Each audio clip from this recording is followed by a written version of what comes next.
Eu sou a Karen Diniz, neuropsicopedagoga, e eu transformo a vida de neuropsicopedagogos que desejam atuar no melhor nicho e se destacar na sua região em neuropsicopedagogia. Falei para vocês? Então, tudo que eu falar aqui hoje, com base teórica, eu estou me basando aqui, ó, no DSM, que é o diagnóstico, né, o Manual Diagnóstico dos Transtornos Mentais, tá? Essa aqui é a última versão, é a versão de 2014, se não me engano, 2013, 2014, deixa eu ver. A minha já é uma edição revisada, mas é 2014, minha reimpressão 2018, mas é a de 2014, tá bom? Então, esse é o que está em vigor hoje. Bom, então vamos lá. Eu já falei o que não é o TDAH, né? Já falei um pouquinho ali que o TDAH é um transtorno do déficit de atenção e hiperatividade. Mas por que será que as pessoas confundem tanto com o transtorno de aprendizagem? Bom, porque, como eu falei para vocês, ele traz um prejuízo no foco atencional, esse prejuízo pode levar a uma dificuldade de aprendizagem, né? Precisa ter muito estímulo ali para que ele consiga focar a sua atenção principalmente na escola, né? Nos conteúdos escolares, nos componentes curriculares. Mas o TDAH é diferente do transtorno específico de aprendizagem, porque o transtorno específico de aprendizagem também é um transtorno de neurodesenvolvimento. Ó, vamos ver no que eles são parecidos. Os dois são transtornos do neurodesenvolvimento. Mas o transtorno específico de aprendizagem, ele não vai afetar o foco atencional, ele não vai afetar a hiperatividade, a impulsividade, ele vai afetar habilidades acadêmicas básicas. E quais são essas habilidades acadêmicas básicas? Leitura, escrita e matemática. Tanto que os transtornos específicos de aprendizagem, a gente tem ali o subtipo da leitura, prejuízo na leitura, prejuízo na escrita e prejuízo na matemática.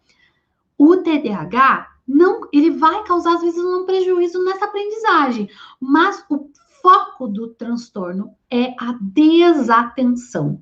Desatenção, hiperatividade, impulsividade, dificuldade de lidar com controle inibitório. Então, tudo ali meio relacionado com as funções executivas. E aí, se tem prejuízo nas funções executivas, que é por onde a gente percebe as informações, por onde a gente capta as informações, a gente vai ter dificuldade nos processamentos ali neurais, né? E não vai haver, então, a consolidação da aprendizagem. Então, é muito importante a gente ter claro que o TDAH não é um transtorno de aprendizagem. Bom, por que, então, é importante a gente identificar o TDAH? Bom, o TDAH, ele tem ali os seus critérios, né? Vai ter ali 2 marcos principais, que é a desatenção e a hiperatividade. Na desatenção, quais são os critérios ali do TDAH? Divagação em tarefas, falta de persistência, dificuldade de manter o foco, desorganização, na parte da hiperatividade, aquela inquietude extrema, atividade motora excessiva, remexer e batucar tudo, conversar em excesso, e aí tem o terceiro eixo que é ligado diretamente com a hiperatividade, que é a impulsividade, ações precipitadas, sem premeditação, com elevado potencial de dano. É aquela criança que sobe na árvore correndo e pula. Ela nem pensou. Ela pode cair, quebrar um braço, quebrar uma perna, mas ela nem pensou. Então, ela pode causar esse dano sem ser premeditado. Aí você fala, não, mas todo mundo sabe que se subir 7 metros e pular, vai se machucar. Mas o TDAH, o lado impulsivo, ele não faz essa reflexão, não dá tempo de fazer essa reflexão. Então, assim, tem um reflexo de recompensa imediato, precisa daquilo agora, por isso eu não trabalho o controle inibitório, precisa daquilo naquele momento, satisfazer aquela vontade, satisfazer aquele desejo. Por isso que muitos sujeitos com TDAH, com a hiperatividade e impulsividade, não conseguem parar na fila atrás do coleguinha, porque ele vai sair chutando todo mundo. Não é porque ele quer agredir todo mundo, é porque ele quer chegar logo no começo, ele quer sair dessa fila, não aguenta, não tem paciência. Ou então, se ele não tem tanta impulsividade assim, ele já nem fica na fila, já nem vai para a fila, né?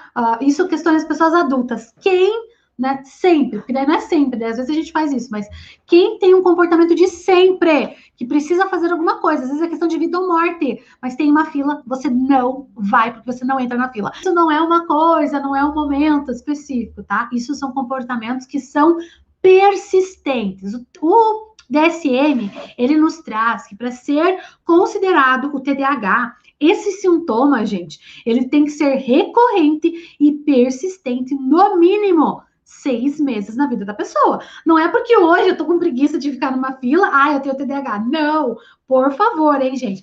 Mas o TDAH tá aqui, ó.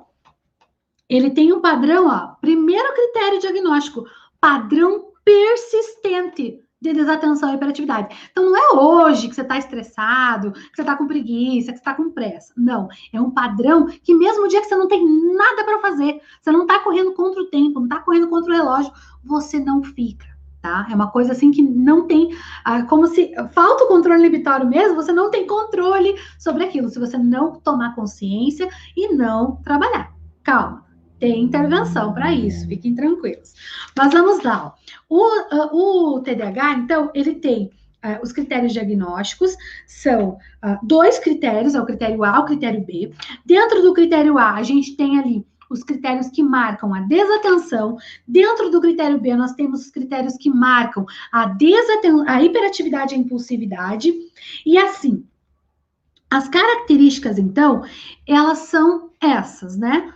Impulsividade, tomada de decisão de maneira precipitada, sem refletir, sem reflexão. Então, é muita desatenção, hiperatividade e impulsividade. Está marcado muito nisso o comportamento do TDAH. Então, olha essa palavra-chave aqui, ó. Comportamento do sujeito com TDAH. Neuropsicopedagogo trabalha com comportamento? Não. Então, quem é que faz o tratamento do TDAH? É o médico, que pode ser o pediatra, né? Ou o clínico geral, ou o neurologista, né? Que vai trabalhar ali com essas questões de alteração dos transtornos, tá? E também é necessário acompanhamento psicoterápico.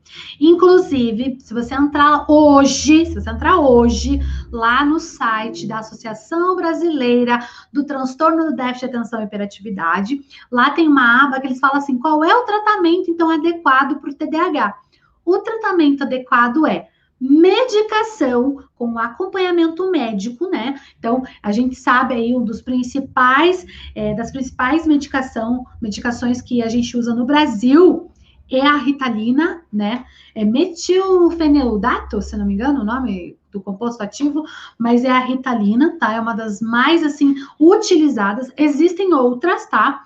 Existem outras medicações, mas a Ritalina é o que mais se recomenda, é o mais utilizado, talvez porque a Ritalina, ela já está aí há mais de 60 anos em uso com essa medicação, né? Então, é uma medicação muito utilizada. Mas, assim, quando você identificar critérios do TDAH, você precisa encaminhar para esses 2 profissionais. Porque quem vai trabalhar com a questão, né, do desenvolvimento, com a questão do medicamento, é o médico, tá? Ele vai receitar e o TDAH precisa do tratamento médico. E quem vai tratar o comportamento é o psicólogo, né? Geralmente o TDAH é encaminhado para o que a gente chama de TCC na psicologia, né? Que é a terapia cognitivo-comportamental, que é a terapia que vai auxiliar no desenvolvimento, né? Do controle inibitório, vai melhorar ali o processo atencional, vai melhorar essa tomada de consciência em relação ao transtorno, tá? Agora,